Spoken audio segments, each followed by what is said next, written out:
All right, what's good, ladies and gentlemen? We are back viewing Indiana versus Penn State. Um, Big implications going on in the game. Indiana somehow is ranked above Ohio State in the Big Ten, but Ohio State is still ranked number one team in the nation. I don't know how that worked, but uh, whether Indiana wins or loses, they're still number two in the yeah, they'll still be number two in the Big Ten, but as far as their national ranking, of course, it's gonna, drop down. I wouldn't say drastically, but a 3-5 Penn State, man, I don't know. But anyways, Penn State still trying to show everybody that they can still be Penn State without James Franklin, but since he since he's been removed, they haven't been doing too well. So let's see what happens in this game.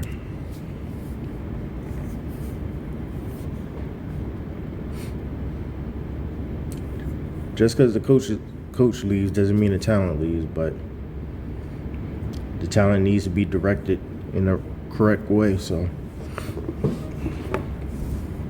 damn.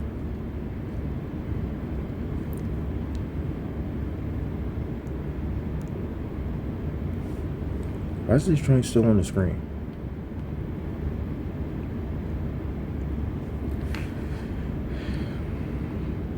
The D line is still amazing. I mean, I think their D line is the best D line in the nation still, but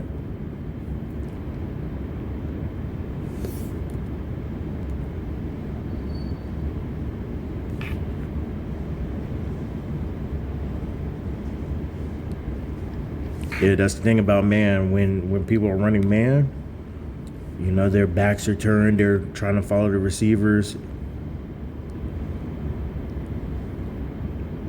D line is pinned, so all he had to do was find one gaping hole and be gone. So,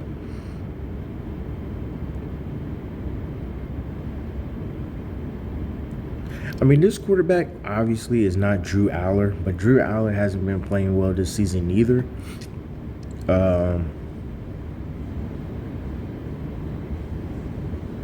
But he shows a little bit of,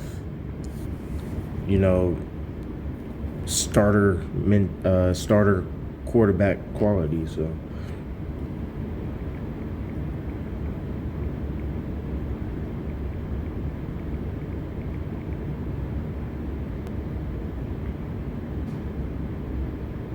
Okay, so I was trying to see if he got hurt in week 7. All right, so yeah, Drew Aller could he redshirt? I don't know, but I'm not gonna go all the way into that. Pena is their best receiver in my eyes, and he had a great game, but I feel like, matter of fact, I'll talk about that later on.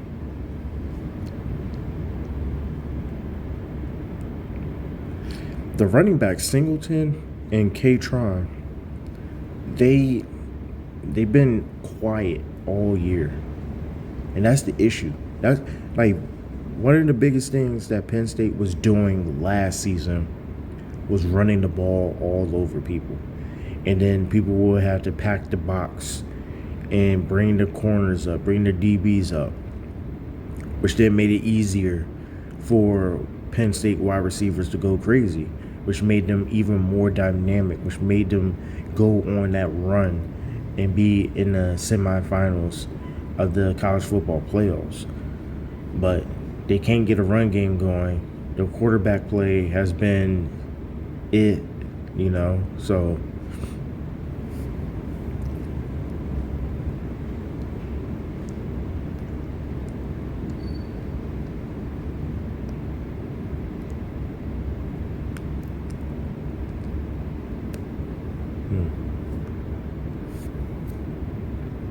Wow. That's always what hurts when you get a good play.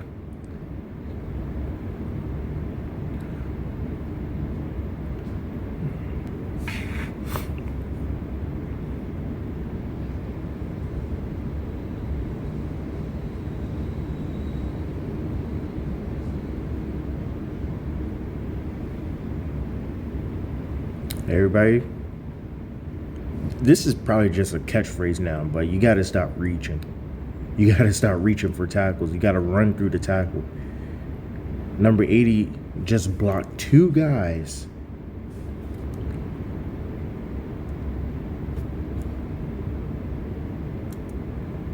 Number 80 right here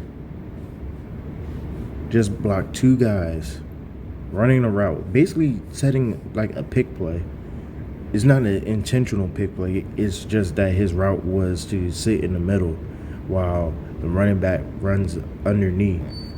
But that's pretty much how a mesh route kind of sort of should work, right? Because you set the hitch, you set the stop route, whatever, right there in the middle while you got somebody coming across on the end route or whatever, to have that man who is trailing the end route run into the hitch route intentionally. But you know, what do I know about football?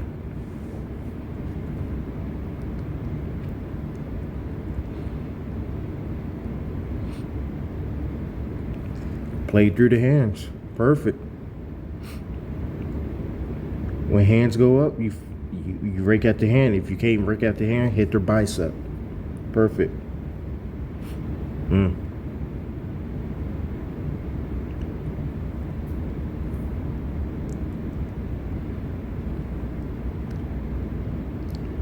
Like, where did this guy Mendoza even come from? Like, what made him turn up this year?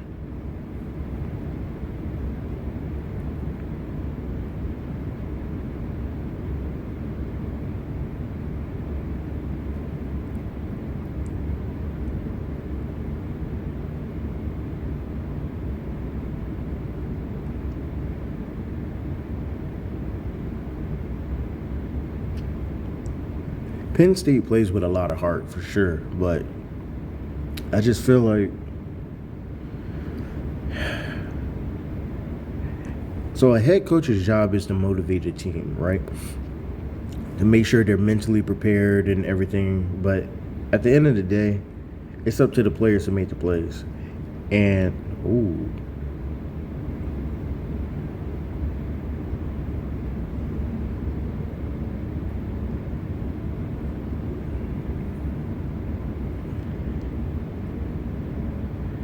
this man fumbled by hitting the ball on a man's helmet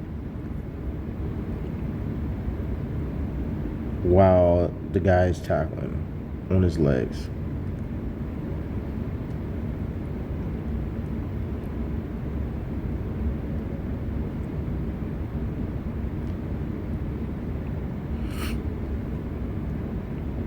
Oh, they call it touchdown.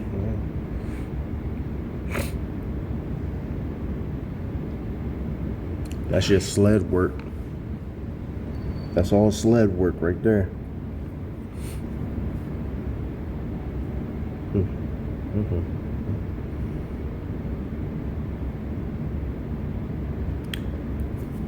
He's from the area.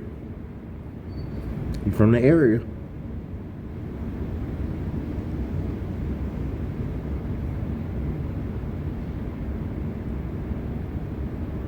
But why would you throw that? So it was 3 people actually there. And then Aiden Fisher, well, 2 people technically, and then Aiden Fisher and 46 came into the picture. But why would you even throw that in a double coverage?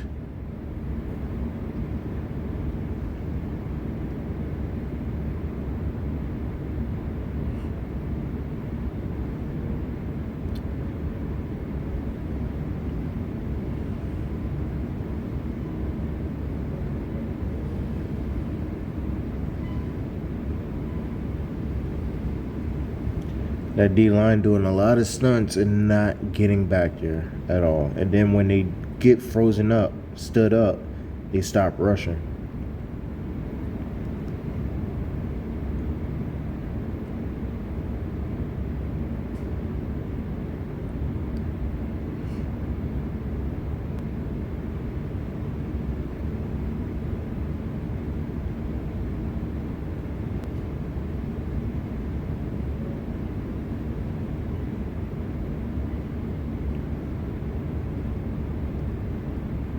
I don't know.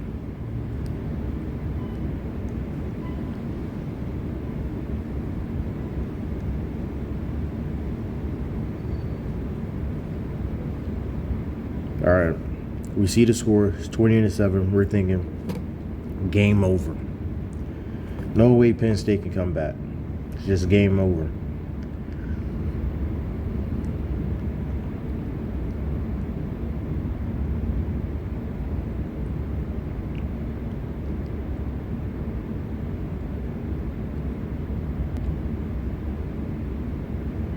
Because the QB play is not good. The running backs ain't running. Well, they running, but they not breaking nothing open. But then they just start going off. If they would have played like this, the second half, in all 4 quarters, they'd be straight. But if the if was a fifth.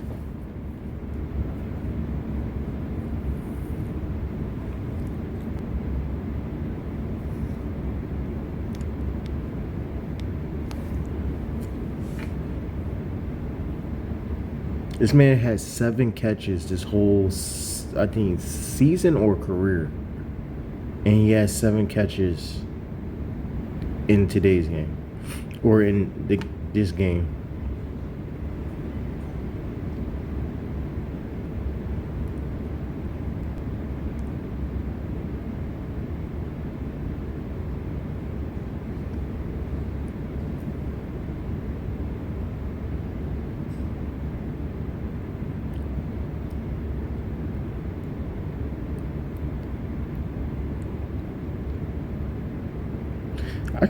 I couldn't be a quarterback, man. Like the whole depth percent. Oh, that man ran into the referee, but hawked him down.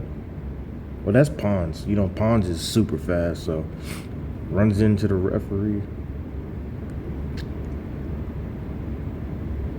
A lot of people say, "Oh, ref needs to get out of the way." Like, where is he gonna go? Like, he doesn't know which way the running back is running, and he don't know where the people behind him are. So where is he gonna go? You know, and then that's what makes it smart, because the referee is part of the field. In any sport, referees are part of the field. So why not use them for like mesh routes and stuff like that?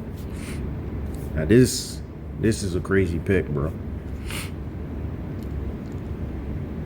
Like I'm not sure how he didn't see him. He's right here. He's right here.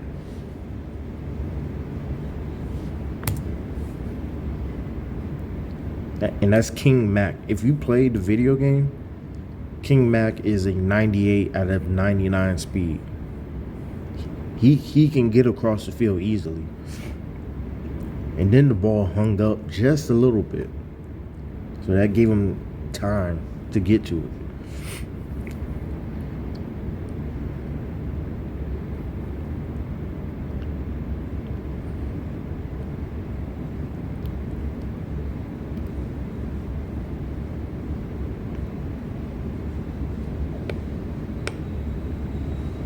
Now they're playing like Penn State, man. Now they're playing like they should.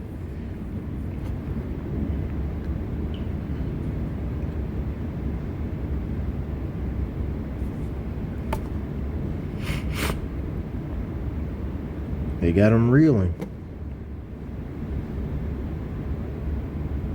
It was a screenplay the whole way. No play action, running back flats, double post, no.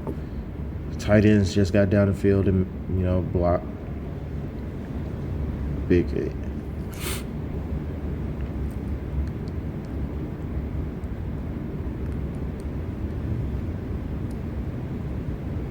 I thought they were probably going to call horse collar on that. Glad they didn't, but who knows if that would have changed the outcome of the game anyway. But that's a big play.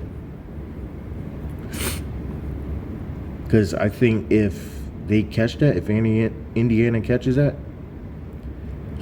first down, I mean, they go for the first down on fourth down.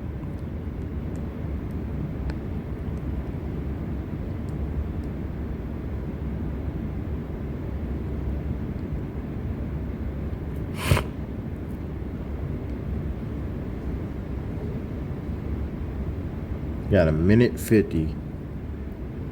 You start the drive with a sack.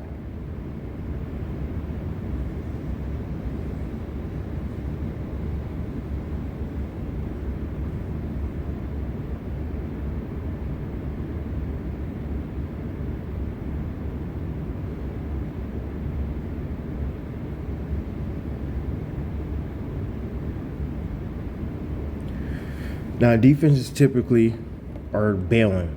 Now they got the corners up a little bit, playing like a cover 2 shell cloud. But the middle is left wide open. Now they blitzing the linebackers. This catch is just, I don't know how he got his foot down. But sheesh.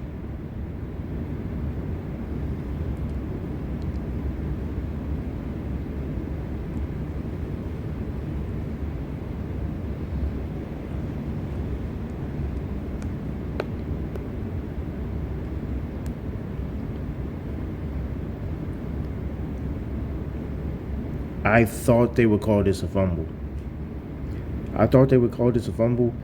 Because, like, his arm was going forward-ish. Like, it got stopped, like, halfway.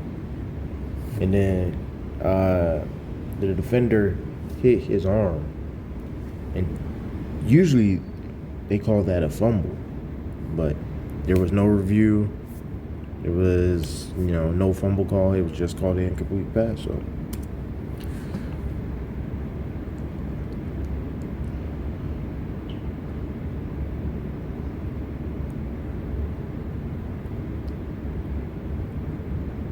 dog, I love Gus Johnson. Like when he calls games, I automatically tune in.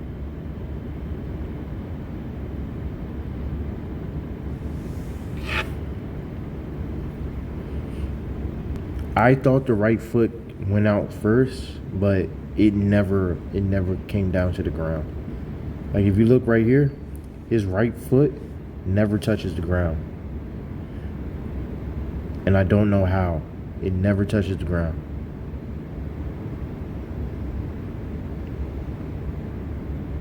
That's crazy. But also, as a DB, right? I understand what he's doing. I understand that, one, he's trying to knock the ball out, right? And two, he's trying to force him out as well. But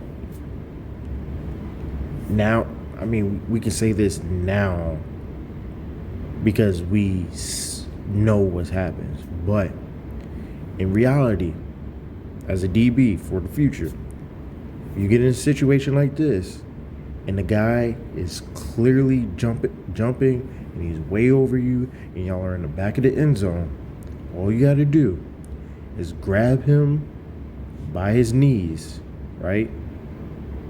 Grab him by his knees, so he's basically like sitting on your shoulder or whatever, and then throw him out of bounds. That's all you got to do. Basically, just grab him by his knees, or one hand on the knee, one hand on the hip, and just push him out of bounds. That's all you got to do. I'm telling you.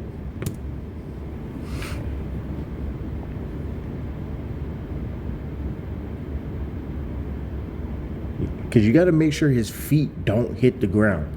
So in order to make sure of that, you one hand on like the knee, one hand on the hip, push him out. I'm telling you.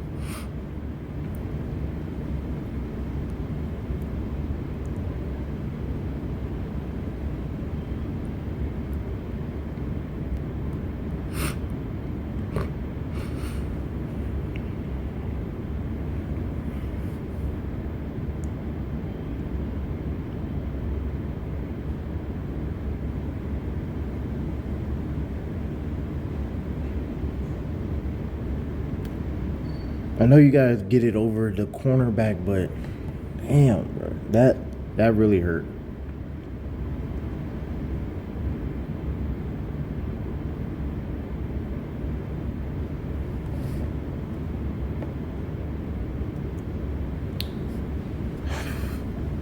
That's one of them games where, you know, your offense starts slow. Yes. You know, but your defense is your best part of your team right now. And I don't know if like I think all the coaches got to go after this season, man. Like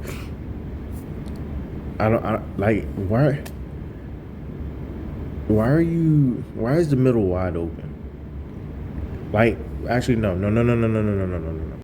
So before I go into this rant about leaving the middle of the field wide open and collapsing and all that, after rewatching this video during my edit, I also realized that yes, they were in zone, but it was more of man on demand, match defense, match zone. A little bit of man, I think, for one or two plays in this last drive. But yeah, they mostly manned up, but a little bit of man on demand matchmaking zone that occurred. All right, I understand why the middle is wide open, right? It's 1 minute 50 seconds left, right? They have no timeouts. You want everything in the middle of the field, because if you tackle them in the middle of the field, that means the clock runs. Okay, cool.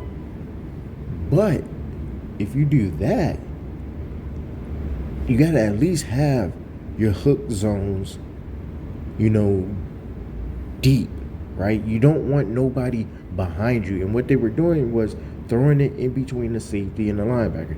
You push the linebacker back, make him throw underneath in the middle so everybody can rally and make the tackle. Because if they get behind or in between, if they get behind the linebacker, you definitely don't want them behind the safety, because now you got a big problem. But if they get behind the linebacker, they drag somebody underneath the linebacker, make the linebacker come down a little bit, and then they throw it right over the linebacker, and in between the safety, boom, they get the big plays like they got. And that is the issue, right? We got some type of smarts needs to be taught, you know, to these coaches first. Like, because the play call, like, I don't know if they've been running Tampa 2, because like I said, they started running cover 2 shell with a cloud. And, like, I don't know. I don't know what's going on. Penn State coaches is going to be all gone after this, I'm telling you. But anyways, speaking of gone, I'm out of here. I got to get back to work. I'll catch y'all in the next one.